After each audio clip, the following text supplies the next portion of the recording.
Էսին ամենահամով տեղն է, այն որ ժողովուրդը կռիվ են անում, թե էսի ումա հասնելու խրխրթա։ Ինքան է անուշ հոտ ունի էս յուղը։ Ես օգտագործում եմ այս բրինձը։ Բասմաթի բրինձն է։ Սենց փլավների համար շատ սիրուն է լինում։ Հատիկ մի հատ էսե։ Վերջացրեցի, հիմա մտցնում ենք ջեռոց։ 20-ից 25 րոպե, 160-170 աստիճան։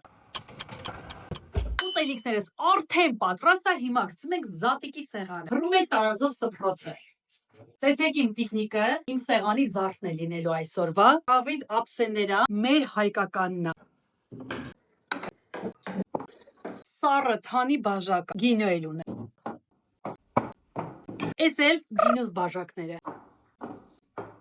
Սա էլ իմ տակառիկս, ինչ սիրուն տակառիկ ունեմ, խաղողով, նուռով, իմիջիալոց ասեմ, 19 տարեկան տակառիկ, նաև ինքը բաժակների տեղ ունի, հələ մի հատ նայեք տակառիկիս, ինչ կասեմ։ Սա էլ իմ մրգի կողովը, Դիլիջանի տանց, Իջևանի խնձոր, Մեղրի,